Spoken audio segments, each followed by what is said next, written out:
Vous écoutez Réseau Santé, votre podcast des médecines complémentaires. Voici votre animatrice, Marie-Lise Pelletier. Bienvenue, chers auditeurs, à Réseau Santé. Et aujourd'hui, je vous amène dans le merveilleux monde de l'aromathérapie. Mais pas n'importe quel monde dans l'aroma. Parce qu'il va être question de cuisiner vos huiles essentielles. C'est quelque chose que j'aime bien. Je me souviens que la première fois, c'était Michel Turbide qui m'en avait parlé. Puis j'avais dit, ah ouais, il a écrit un livre sur le sujet. Puis depuis, j'ai une couple de livres dans ma bibliothèque que j'aime bien dans cuisiner avec les huiles essentielles. Puis il y en a même un qui est Cuisinons avec les huiles essentielles, des trésors de saveur et de vitalité de Odile Davy, puis Martine Fayolle. C'est un autre que j'aime bien aussi. Puis je vais vous faire découvrir un peu ce côté-là que je trouve qu'on ne connaît pas assez. Et pourtant, je vous raconte. Tu sais, il faut savoir que c'est encore quand même peu répandu dans nos habitudes alimentaires quand je vous parle de la cuisine aux huiles essentielles. Puis ça mérite, en fait, d'être plus connu, tu sais. Fait que faut savoir qu'en effet, ces substances aromatiques très concentrées, c'est des petits trésors. Puis en plus, c'est doté de vertus thérapeutiques. Tu sais, des vertus, que ce soit digestives, apéritives, toniques, calmantes, antivirales. Fait que ça pourrait être nos alliés au quotidien.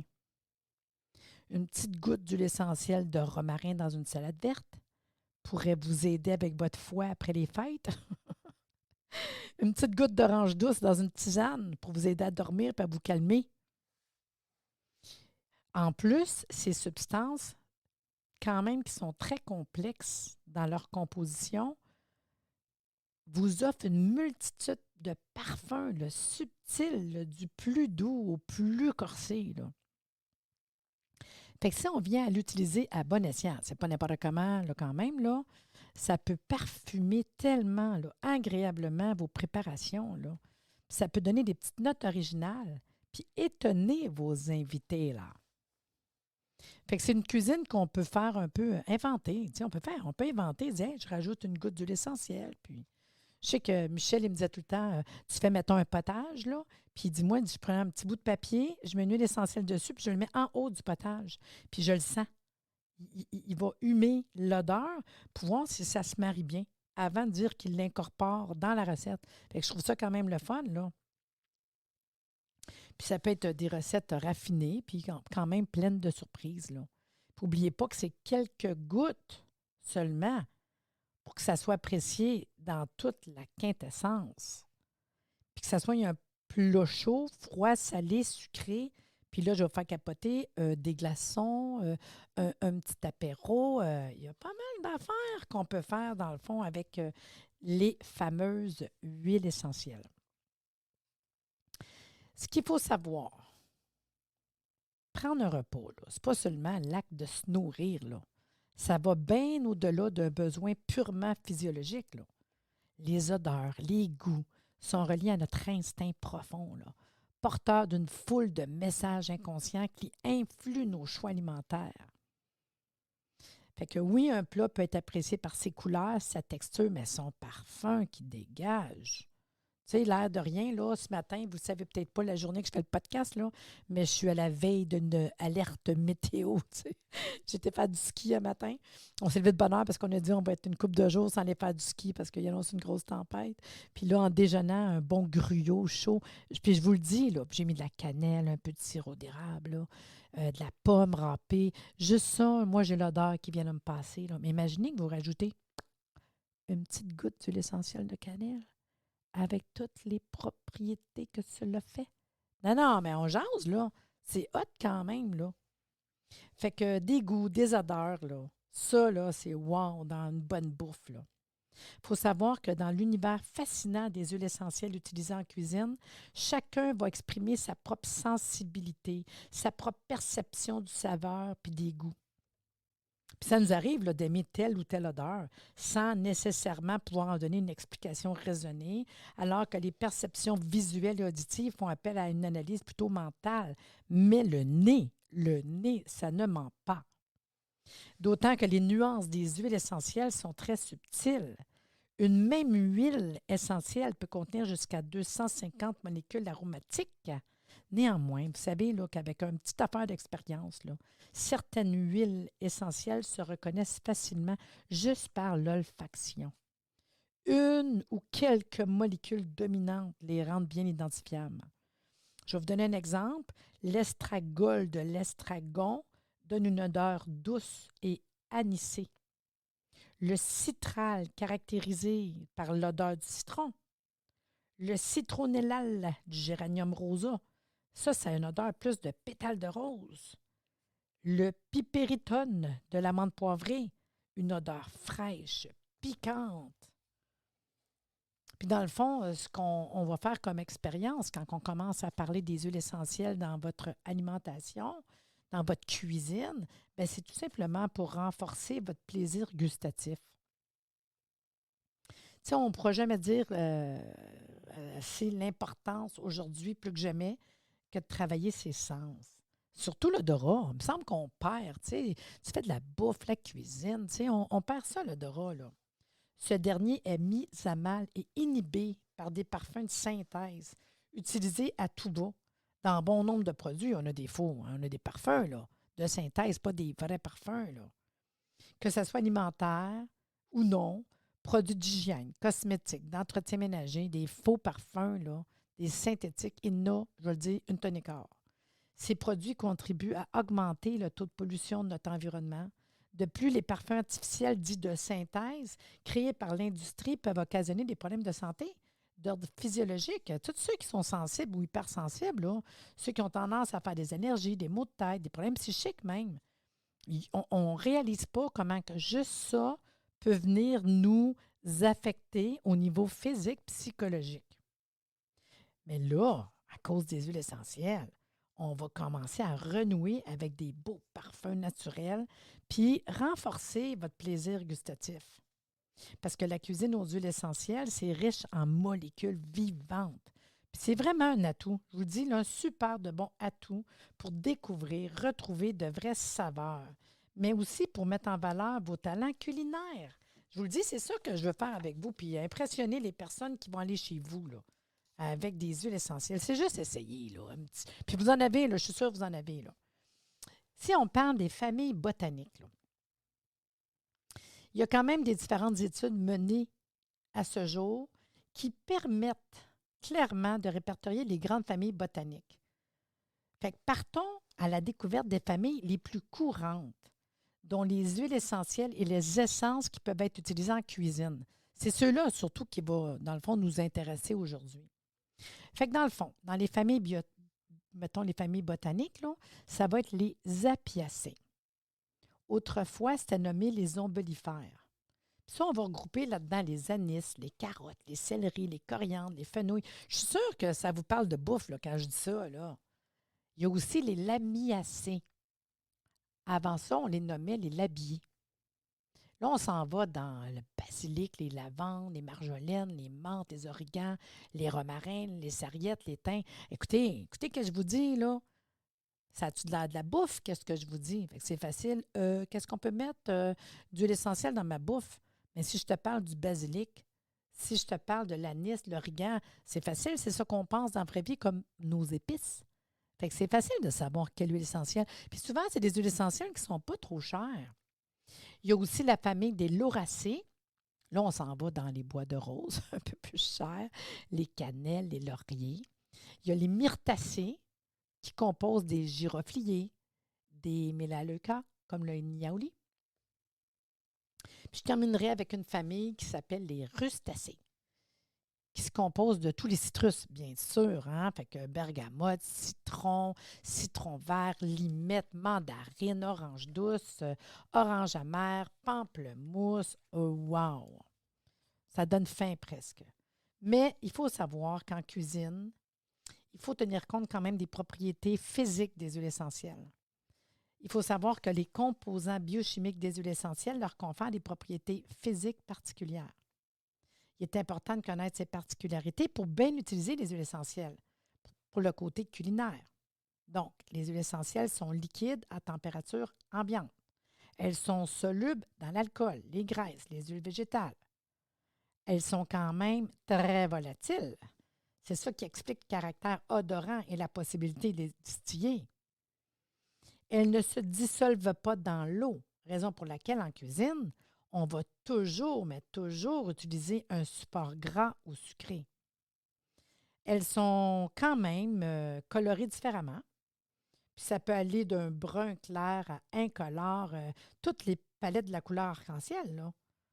Le vert pâle de la bergamote, l'ultraviolet des zestes de mandarine, le rougeâtre. Mais tu sais, je fais juste, là, on arrête là, là.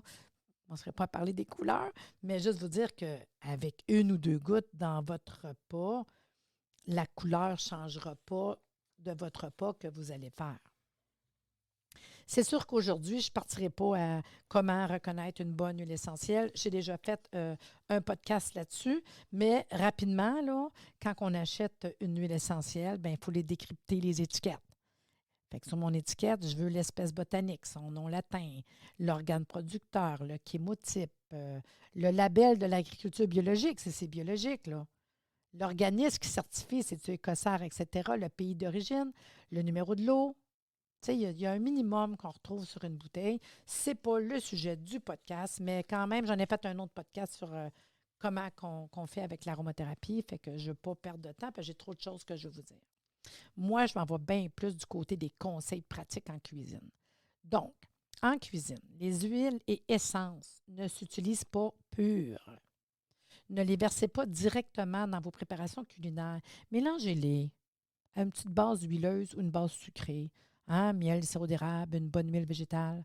Par exemple, versez une ou quelques gouttes là, dans une bonne huile de première pression à froid, un sirop de blé, un sirop de riz, un miel, tu sais, sur un sucre biologique, si vous voulez.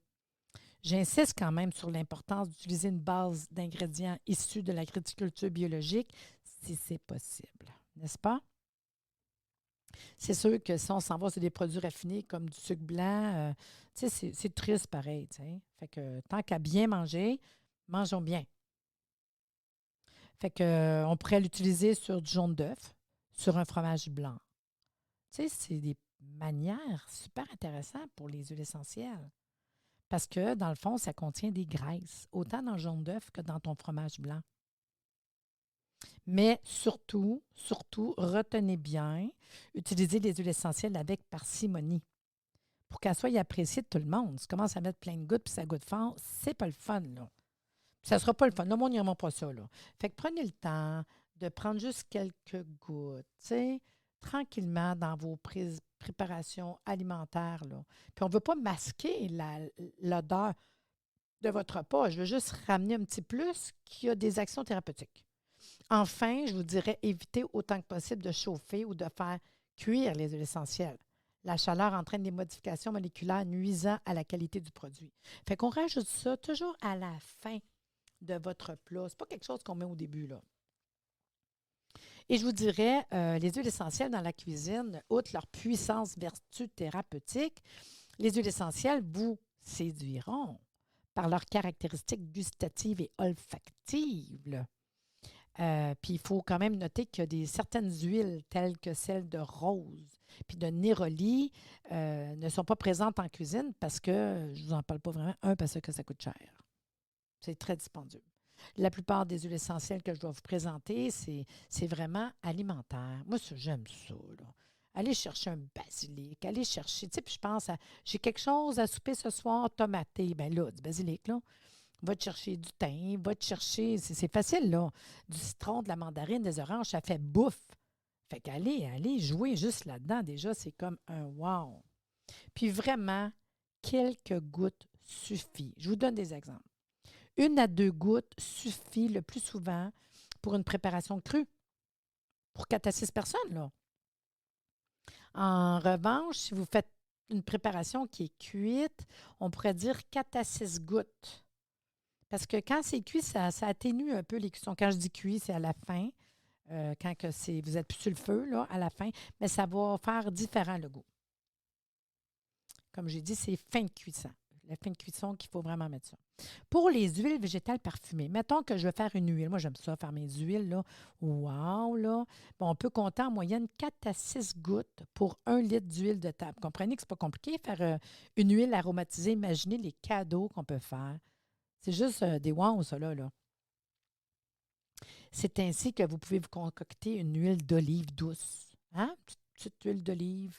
Puis on pourrait rajouter une huile essentielle de romarin, de basilic, de restregon. Je pourrais faire une huile de sésame parfumée au citron. L'huile de tournesol au fenouil. Tu sais, l'huile de tournesol au fenouil, tu sers ça avec, mettons, un poisson, un tartare. En fin de compte, j'ai faim. Puis c'est sûr que je peux vous dire, dans de bonnes conditions, ça se garde plusieurs mois, là.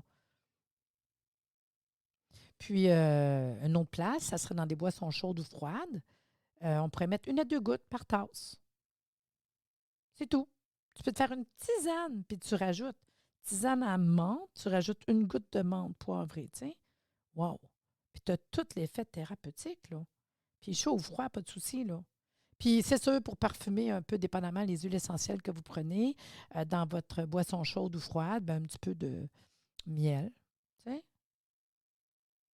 Ce serait intéressant, un petit peu de miel pour donner du goût. Bon, assez discuté, je vais vous parler d'une coupe. Je ne pense pas avoir le temps de vous parler de toutes, mais si vous aimez ça, vous me faites signe. Écrivez-le sur le podcast. Faites-moi signe sur ma page, le réseau Santé Podcast. Marie-Lise, on aurait voulu plus d'informations. C'est les bonnes huiles essentielles pour la bouffe. Mais je vais vous en donner une coupe, là. Puis si je vois qu'il y a de la demande, je ferai la suite.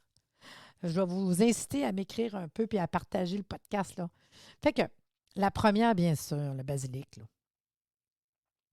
Il existe quand même plusieurs variétés de basilic, là. Le basilic exotique, le basilic grand vert, réputé pour son action sur l'ensemble de l'appareil digestif. Il est excellent en infusion après le repas. Puis là, je vous parle du basilic. Je vais vous donner son nom latin. On irait avec Occinum basilicum. Occinum basilicum. Dans le fond, nous autres, on l'appelle souvent le basilic sacré, tu sais. Puis, ce que je vous dirais pour le basilic, là, c'est un des meilleurs antispasmodiques. Fait que, tu sais, oui, tu le mets dans ta bouffe, tu te fais une tisane, fais qu'est-ce que tu veux, une huile. Mais dis-toi que c'est pour les spasmes. Fait que c'est plus que donner de la bouffe, c'est agir sur une action thérapeutique, c'est hot, là. Puis son arôme est quand même puissante. Une seule goutte suffit pour parfumer une préparation culinaire. Être dans une soupe, là, une petite soupe aux légumes. Puis comme j'ai dit tantôt, une petite salade de tomates, là. Une goutte de basilic. Au début, commencez avec une goutte là, pour voir la face de tout le monde à la table s'ils n'ont pas trop remarqué quand vous avez des enfants ou un mari. Tiens. Pour faciliter son utilisation, on peut préparer une petite huile d'olive parfumée à l'huile essentielle de basilic. Puis on pourrait mettre, mettons, 10 gouttes pour 50 ml d'huile. Fait que déjà, en partant, on a notre petite huile plus concentrée à venir mettre dans notre bouffe. Ce mélange s'accorde très bien, tu sais, mettons, sur une pizza, sur une lasagne, sur une salade de tomates. C'est hot, là, quand même. Tu sais, je suis sûre que je vous fais saliver, là. On pourrait aussi diluer 1 à 2 gouttes d'huile essentielle de basilic dans une cuillère à café d'huile d'olive, puis l'ajouter à un potage de légumes verts à la fin, quand il est fini de chauffer, ou encore 1 goutte dans un peu de sucre pour une salade de fruits rouges. Ça pourrait être intéressant. Puis si vous essayez des recettes, partagez-moi. J'aimerais savoir. La deuxième que je vous parle, j'en ai parlé tantôt, la cannelle écorce. Tu sais, puis c'est toutes des affaires. On a dans la maison, là, dans vos épices, vous avez ça de la cannelle en poudre, là. Imagine si tu mets ton huile essentielle de cannelle. Moi, je fais ça, là. Partout où vous en mettez normalement, quand je fais des crêpes, ben, mets 1 goutte, 2 gouttes dans tes mélanges à crêpes. Tu sais, c'est hot, là, toutes les affaires qu'on peut faire un pain doré. Puis vous avez toute l'action thérapeutique. L'écorce, là, la cannelle écorce, ça vient de Chine. La cannelle provient d'un arbre appelé le cannelier. Puis ça fournit une huile essentielle puissante. C'est puissant, pas à peu près, mais surtout sur le plan anti-infectieux. Fait que l'hiver, quand on ne file pas, même mes poules, je fais un smoothie pour mes poules, c'est ça, une petite goutte de cannelle, là. Si vous sentez la plupart des produits vendus pour les animaux naturels, moi j'en ai une coupe, là, ça sent la cannelle, le clou de girofle. Inquiétez-vous pas, on n'est pas tout seul à donner ça aux animaux. Donc, la cannelle. Bien, l'huile essentielle de cannelle, c'est un stimulant général. Fait qu'à matin, dans le petit gruyot, c'était hot. Aussi, pensez à elle pour les pathologies hivernales. L'hiver, je vous le jure. De toute façon, on a le goût de manger de quoi avec la cannelle dedans, là. Premier refroidissement, rhume tout, là. C'est puissant quand même, là. Fait qu'on va être prudent avec l'utilisation de la cannelle, là. Une goutte, voire une trace, c'est assez. Allez pas dans plus que ça, là, puis habituez-vous, là, de même. D'un point de vue gustatif, l'huile essentielle de Madagascar est plus douce à celle de la Chine ou de Ceylan. La plupart qu'on achète souvent, ils viennent de Chine.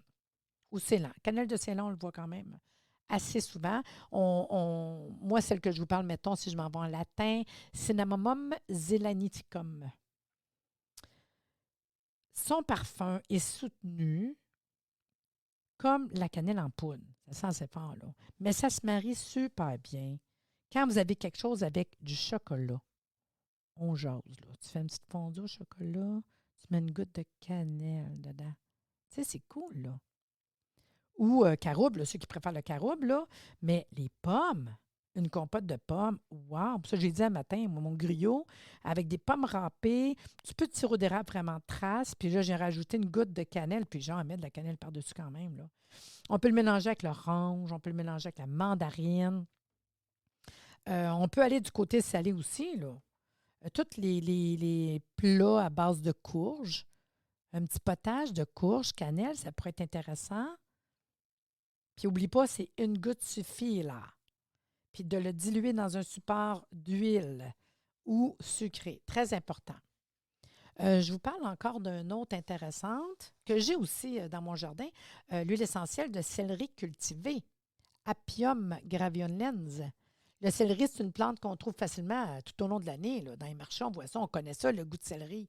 Si tu me demandes, fais cuire quelque chose, que ce soit que je fasse une soupe, que je fasse un potage, que je fasse, je ne sais pas, là, une sauce à spaghetti, souvent, tu vas mettre du céleri. Fait qu'imaginez l'huile essentielle de céleri. Puis c'est de valeur parce qu'on ne s'en sert pas. On n'est pas porté à prendre l'huile essentielle de céleri, c'est méconnu. Mais par contre, je vous dirais, si on parle du côté bouffe, le céleri s'associe très bien avec le citron. Fait qu'imaginez une sauce pour une salade verte, une salade composée de légumes, un potage de légumes, un petit velouté de carottes, tu sais. Mais céleri, là, un poisson en papillote, là, tu sais, tu peux te faire une petite sauce, là, puis tu rajoutes une goutte de céleri à la fin, là. Fait que toujours après la cuisson, là. Mais après la cuisson, on pourrait arroser le poisson d'un filet d'huile d'olive qui a été agrémenté d'une goutte d'huile essentielle de céleri. T'sais, puis je pense à pas mal tous les plats. T'sais. Un gigot d'agneau, ça soit agneau, bœuf, ça s'associe à pas mal d'affaires. Vraiment. Céleri, c'est facile, je trouve, tant qu'à moi. Là. Si j'irais en faire un autre, je vous parlerais du cumin.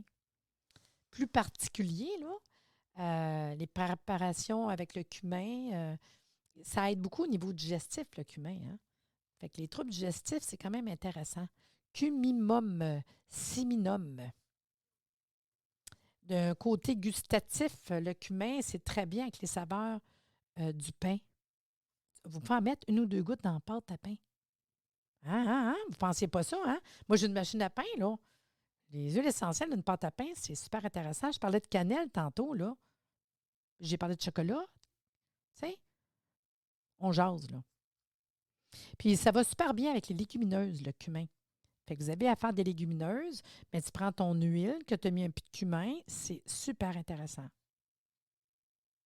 Puis ce qui n'est pas pire, c'est que dans le fond, on le sait bien, les légumineuses peuvent donner des troubles digestifs pour certains, mais là, tu as rajouté quelque chose qui est bon pour les troubles digestifs. C'est quand même win-win.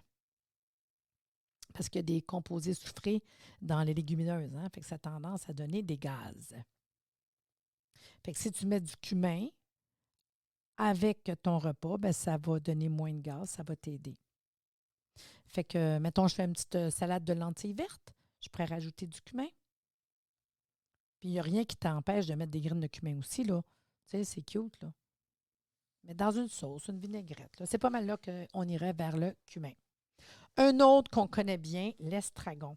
Ça avec, moi, j'ai un jardin de fines herbes que j'aime beaucoup. Puis l'hiver, je vais les faire sécher, là. Mais imaginez vos fines herbes plus. Fait que l'estragon.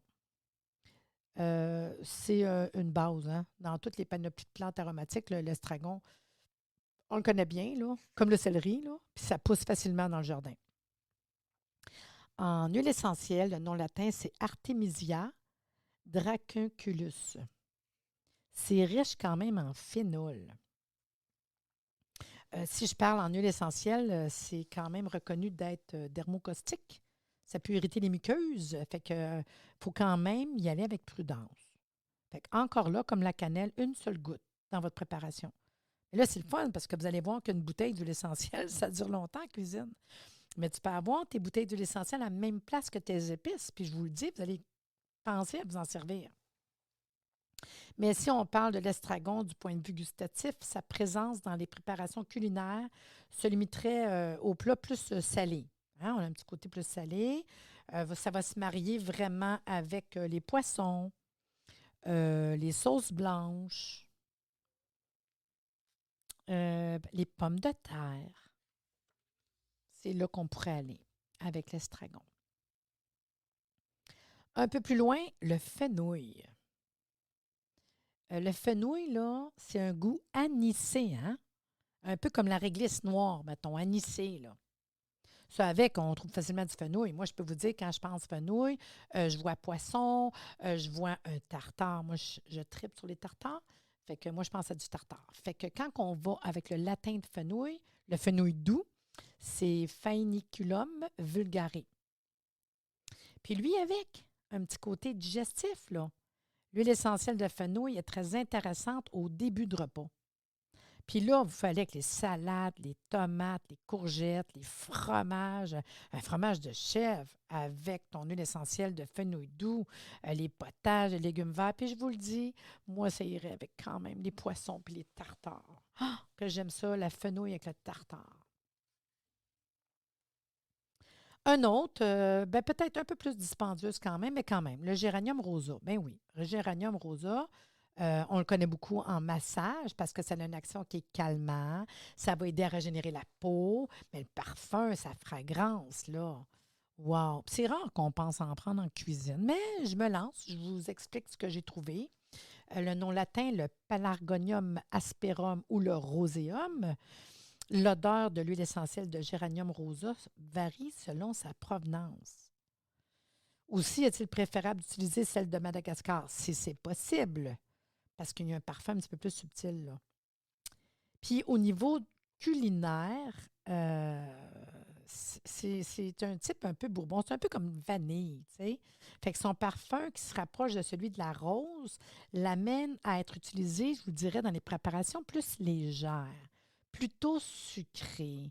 Des entremets, des mousses, une crème anglaise, une salade de fruits. Puis, tu sais, je ne l'ai pas dit, mais une goutte dans un crémage à gâteau. Tu sais, il y a des choses, des fois, qu'on ne pense pas. Tu fais comment on appelle ça, une crème chantilly. Mais le côté dessert ou entrée sucrée ou un trou normand. Oh my God! On peut se dire ça? Un trou normand avec une petite essence comme ça se fait. Je vais vous en donner une petite dernière. Ah, peut-être deux dernières. Regarde, on a du temps, là, puis je suis sûre que vous dites oui, oui, oui. Fait que je vous amène dans la lavande vraie. La lavande vraie, ben oui, dans la bouffe, je vous le dis, là, c'est super bien toléré, hein. C'est une qu'on peut avoir à la maison pour toutes choses de choses. C'est une base. Tu as une pharmacie avec une huile essentielle, tu as de la lavande vraie. Pour le côté application culinaire, la lavande vraie, c'est celle-là que je vais recommander et non pas la lavande aspic. Fait qu'on est vraiment dans la vraie lavandula angustifolia. Puis tout comme le géranium rosa, on est dans le même vibe, si ça se dit, là. La lavande a une saveur délicate, là. Fait qu'elle va s'intégrer très bien, encore là, dans les préparations légères, entremets, les mousses, les salades de fruits.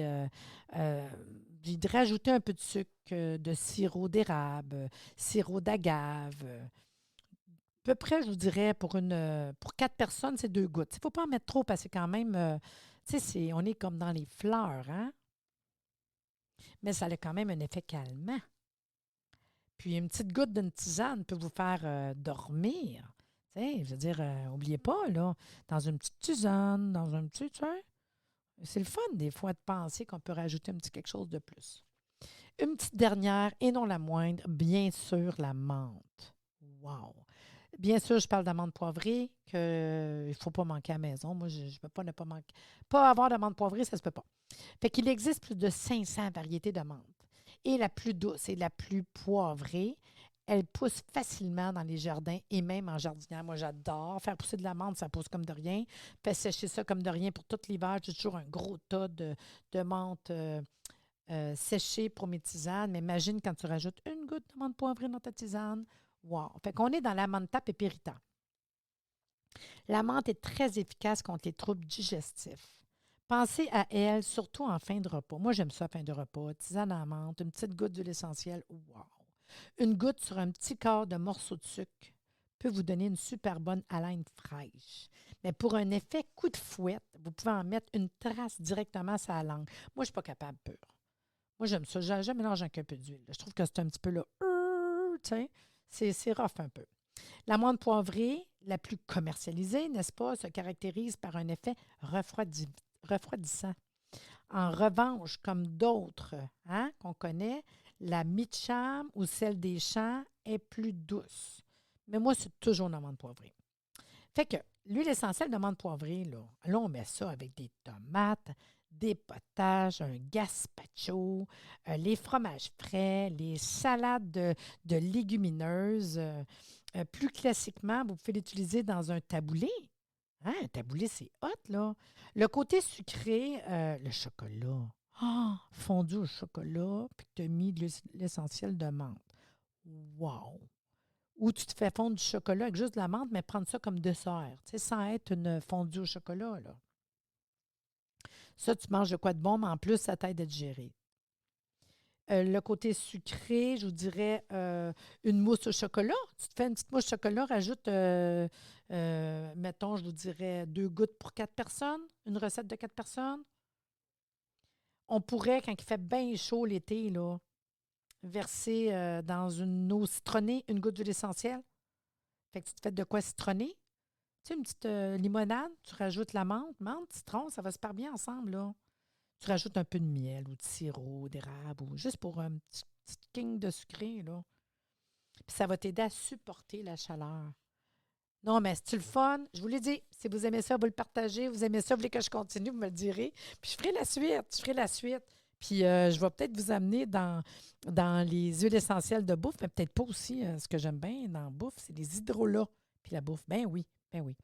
Fait que sur ça, vous le savez, j'aime ça, vous faire des podcasts puis parler d'aromathérapie. Puis souvent, je dis aux gens, si vous tripez, moi, j'ai un site, j'ai une école, en fait, là, puis j'ai un site web qui s'appelle énergiesanté.ca, puis il y a des cours en ligne. C'est vidéo en direct, là. Fait que vous l'écoutez à votre rythme, puis j'ai un cours sur l'aromathérapie. Je parle de bouffe, c'est sûr, aussi, dedans. J'ai un cours sur les hydrolats, puis je parle aussi de quoi faire pour la bouffe. C'est des cours de 7 heures de crédit quand même, là. Mais si vous tripez, allez voir ça, là. Vous l'écoutez à votre rythme, vous avez une attestation de formation. Si vous tripez là-dessus, mais sinon, vous faites juste continuer d'écouter les podcasts, là. Puis ça me fait plaisir de vous emmener dans le merveilleux monde de la santé. Fait que sur ça, je vous dis, à bientôt.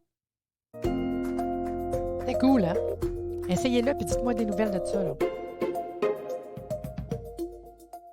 Merci de nous avoir écoutés. Soyez des nôtres tous les mardis à compter de 9h30 pour des entrevues avec un invité différent qui saura vous plaire.